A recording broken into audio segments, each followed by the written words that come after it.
Well, you've probably become accustomed to JD and I every week just kind of chewing the fat and spitballing. Well, this week, I think we're actually going to have some good information, JD. We've got Tommy Cramer from the Phase One HOA. He's the president, and he's agreed to come on and just chat with you and I and answer some commonly asked questions and give us the lowdown on what's going on in Phase One for 2026.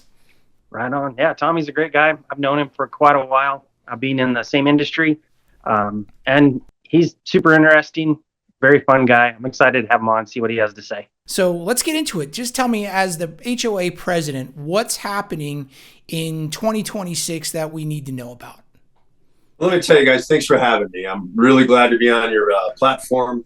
I am the president of the Arrowhead Phase One HOA and have been for over 11 years. I do it not for the pay because there's zero. Actually, my fiance doesn't understand why I do this because there's phone calls and things I do literally every single day. 26, what is coming up? In March, we have our annual meeting, and we have 4 openings for our board. We'd love to have some people run and join and bring some new energy. Some people just are done being on the board and they don't want to do it anymore. They're getting older. We have some things on the agenda. We're getting ready to paint all our common areas. We have Flock up and running. We have so many things going on. The city of Glendale just tore down one of our homes. We have 1,530 homes in Arrowhead Ranch. And one of them was just tore down for a city well. And that's over on Berend and 67th Drive. It's right on the corner. And they tell us they just put in granite. They put a wall up around where the future well is going to be. There is a well that's retired, too old. And they're going to put another one. And then when they're done with all the work, they're going to put in a real nice landscaping job. That's what they told us they were going to do. I have another year on my term after this one, and then I think I'm done. Over 10 years as president and 11 years on the board, I think I've done my time. So yeah, it's a lot of brain damage. Yeah. But I tell you what, we have some amazing homeowners and people that really appreciate all we do. And you'd be surprised at how rewarding it has been. We've done a lot of things. I don't know if you've known, our community entrances were awful, atrocious. They were the worst. And we came in when I got in, and that's the first thing I wanted to do was fix them. And I think they look gorgeous. They want to refresh some of the planting stuff around them right now. And some of the entrances don't have any monuments per se. Like we're getting ready to paint all the common areas and on the golf course driving range. If you see this graffiti back there, we're just going to be proactive and just do it. We want our community to look beautiful. We're getting ready to send out, well, we sent out messages to all the homeowners that they all have to paint our common area golf course walls the same color, which only makes sense rather than a checkerboard of walls all looking strange. Arrowhead Phase One has the lowest HOA dues of anybody. We only pay $240 every 6 months. I really wanted to bring Tommy, let me slow you down a little bit and get back to that wall issue, painting the walls. You and I had an offline conversation about that. Can you just clarify what you talk about? Do the walls and the fence have to be all the same color? Because a lot of people have fences back there that are different colors from the walls. So how's that going to be handled? Great question. The walls have to be the same color. It's everyone sees it. You can look it up. It's called travertine. But the wrought iron can be many colors, whether it's your wall color, black, white. There's a green. But the common area wall on the outside, the inside wall, you get it approved if you're on a view lot. You can do many colors. But on the outside, that looking out, that has to be travertine. And does everybody get their own contractor for something like this? Does the HOA provide a list of people? Is there going to be a contractor maybe on site that people can sign up for and say, hey, while you're here, paint my wall? It's your own deal. You have to paint your own wall, which is part of the deal. Yeah, that would be too much. Logistically, I don't get paid to do that. So there's no reason to do that. And you can go buy the paint and paint it yourself. It's not hard. It's not that expensive. Walls aren't very large, so no, some of them are a foot high. That's just golf course homes, right? Golf course, lake, yeah, any view lot. Got it. Yeah.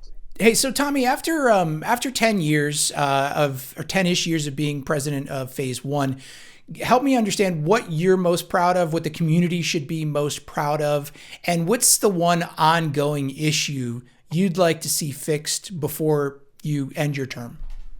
Well, I tell you, there's so many homes that everyone goes, "Oh, look at the weeds next door," and why are you sending me a letter? And a letter is not a fine; it's a letter just stating, "Hey, we saw a violation. You need to rectify the issue, whatever it is." And people get really uptight about it. And there's only a fine if they come back the next time and see it too, because we do drive arounds through the community.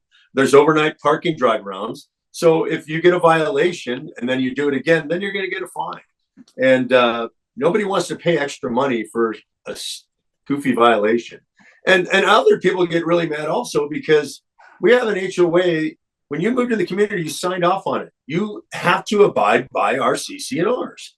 And if you didn't want to live in an HOA community, you shouldn't have bought in there, but you do. And you have to live by the rules like everyone else. And my biggest issue is people complaining about getting fines and they just don't want to do their work. It's unbelievable how many people just let their house go, in shambles. So there's a lot of homes that make me, I just feel sad. And if there's people that need help, I'll come over and help them pull weeds. I don't care. I'm that kind of neighbor. I do it for my neighbors on our cul-de-sac. That is my biggest issue. Also, our dues are coming up, and they're due another. They're due the 15th of January. And if you're late, there's a $15 fine if you're $24 fine if you're 15 days late. A $15 additional fine. It accrues, and it's amazing. Some people have judgments for not paying their dues, and you have to pay the dues as part of the deal. So. What would you say right now is working best for the community? As the guy kind of leading the charge out there, what right now is working best in Phase One? Well, if you have an HOA submission for, say, you want to paint your house, you want to do a new landscaping job, our architectural committee and our new property manager will get an answer within 5 days. My sister lives in Terramar, and we're over a month and 4 days trying to get a paint job approved. It's really a hassle, especially if you're trying to sell a home, to get it on the market if you can't even paint it without the HOA approving it. And I highly don't recommend you better have an approval before you paint, in case the paint color isn't approved or you have to get a variance, which is, you can do it, but it's a hassle. So I'm curious how Phase One handles it. It's been a while since I've dealt with someone that was painting a house in Phase One, but do you have to go through this approval process if you're painting the same colors? You don't. No, that's a good question. And if you are just doing underlayment and you're leaving the same roof, you don't have to get an architectural approval. No, right, that's good to know. If it's going to take a long time and leave like a garbage container out front, you do need to get that approved. Yeah. So we gotta make sure the priorities are in order. Same color, same roof. It's no approval needed. Wow. Yeah. Tommy, one of the things that it seems to need clarification every month is the bulk trash pickup. As far as I understand as a neighbor, it goes out on the Thursday following the first Monday of the month. Am I correct on that? Well, we have the dates on our HOA website. So I don't think it's Thursday. I think it's the Friday before the Monday of the last month, and it changes. The city of Glendale provides it. You can get right on their website and find it. But I'll tell you what, if someone puts it out too early, the city of Glendale is going to find you. And if a homeowner sees it out there, send the city after them, because if we go out there, there's a time period where they're not going to get fined from us. Yeah, the city will be by before the second inspection. So yeah, the second inspection, the stuff will be gone by that time. And I've seen piles that are the width of the house. It's crazy how much garbage is out there. And we're blessed to have that bulk trash pickup. I use it all the time. Let's talk about security and safety in our neighborhood. We recently had the installation of the license plate reader cameras. Of course, that always brings up a discussion. But tell me, so far, I think they've been in place at least a couple of months. From your point of view, how are those cameras working so far? What's been the general feedback? Well, I think most homeowners are very happy about it. With all the construction along the freeway, the 101, 75th Avenue on-ramp closures, 67th is going to be closed. People are just flying down Utopia, and we're getting more cars than I've ever seen. People speeding. I don't see any results yet from flock in our community, but I do know Arrowhead Lakes just had another big a crime issue where someone was trying to steal probably $40,000 worth of stuff, and they got caught because of the flock cameras. And that was the second instance of that. So it hasn't done anything yet for us, but I'm just hoping it will. And if there ever is an issue, we pray there isn't, though. So now I want to clarify something that you just said before that people go nuts in the comments. You related speeding on Utopia, and then you mentioned the camera. To do with it, flock cameras. But I just do. So many cars are coming through, and it's my pet peeve of speeders because of all the kids, the park, And I'll bring up the park. We have the only city park that is not maintained by the city as far as landscaping. And when I got on the board, I asked John Stern. I go, "Do you think the city of Glendale would allow us to maintain our city park?" Because when I was first on the board, it was full of prickers, and it was awful. It was brown. It really looked bad. And they won't let us oversee it because of the water. We have good water over there. We don't use our, refurbished water from the city of Glendale. So all of our other water we can use and oversee, but we can't oversee it at Utopia Park. But I'll tell you what, if you look back, and I have photos of the old park before it was maintained by us, it is beautiful. It's lush. We take care of the trees. We're going to paint the walls on that park. We're going to paint a lot of walls along Utopia and along 71st. And of course, around the perimeter, down 67th, Union Hills, and 75th Avenue. That's our common area walls. I'm rambling, gentlemen. Sorry to be a rambling fool here, but there's a lot. I don't think there aren't any speed humps on Utopia now, are there? No. And yes, there are in Highlands and in Phase 2, but not in Arrowhead Phase 1. Yeah. I don't understand why we don't have them. You go across the street towards 65th, and you have a ton of them. Yeah, there's those two there, and they're by Oasis Park in Phase 2, but I don't. Yeah, hopefully you don't need them at all. I would love them, actually, especially near the park. That big there's a Ramada Greenbelt too, right in the middle around 70th. Yeah, and there's a lot of kids around here. There's tons. Yeah, the speed humps won't stop the kids on their e-bikes, though. No, that's another that I won't get into. I want to get one, but I just don't. I don't want to see them going on the common areas and tearing up the grass or going on the golf course. So if you see that, please notify the authorities. Yeah. So, Tommy, what are some of the biggest issues you see facing our community in, let's say, the next 5 or 10 years? I don't know. Our communities, I just see it growing. Whether you're seeing all the new development at Arrowhead Mall, everything going north, we're becoming part of the city. I think and the new infrastructure on the freeway, it's just going to make it nicer. But, this town keeps growing and growing and growing. I'm worried, how to handle the traffic. That scares me. Trying to get downtown, it can be a real bear because traffic. But it is what it is. We're becoming a part of the big city of Phoenix. So it's, I've been here. I grew up in Arrowhead before it was here. We moved to Arrowhead Ranch in Hidden Manor, Secluded Acres in '82. So I literally lived in this zone for 54 years. It's crazy to just think that I've lived in the same neighborhood since then. Wow. So, The Everything Arrowhead podcast is where everybody goes to lament the growth of Phoenix. Yeah. You can't stop. You can't stop it. It's not. Yeah, and that's usually where I end up. It's a fact of life. It's happening. There's nothing being upset about it's going to change. So, but how we deal with it, I guess, is up to us. That's correct. Yeah.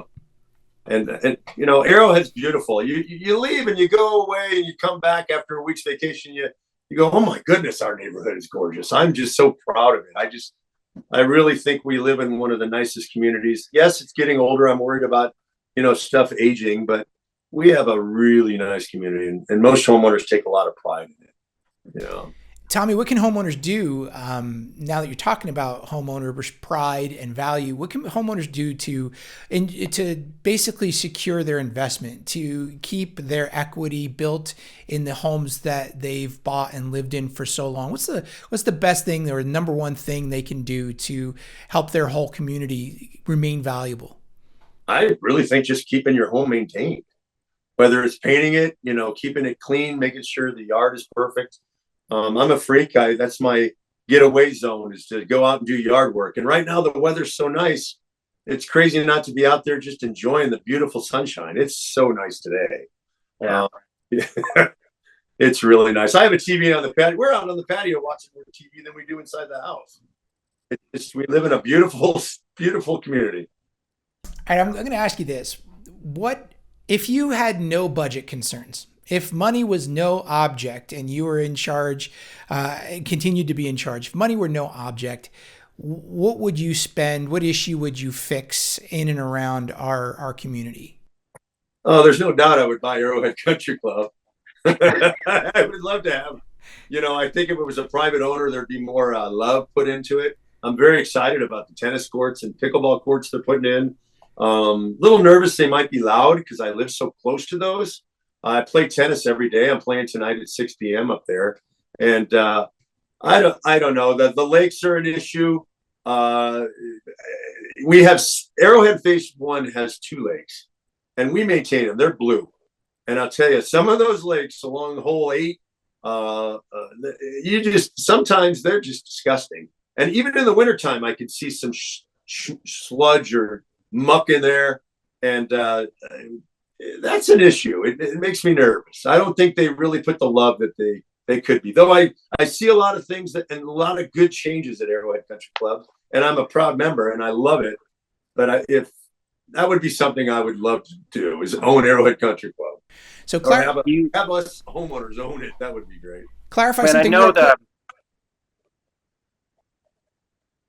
the lakes, there's a few that the HOA is in charge of, and there's some lakes that the golf course is in charge of. So for people who don't know, help us understand that a little bit briefly. We have a lake over on Kimberly Way and 70th, which you happen to live on, I believe, don't you? Stern Lake, and then we have Hanson Lake that is surrounded by homes, and that's our only 2 lakes. And we're constantly, whether it's new pumps, new aerators, making sure those things. There's a lot of expense. We're putting divers in here in our next meeting. We got to make sure the liners are all good. And I don't know what Arrowhead Country Club does in their lakes, but we all know in our community that there's been some issues on those lakes. So yeah, that was going to be my question. And I know that the lake that was the culprit off of number 6 is in phase 2. I mean, do you feel like that's been fully addressed? And I know it's not your community, so you may not have full insight, but I haven't. I think it was worse on hole 8. It was bad.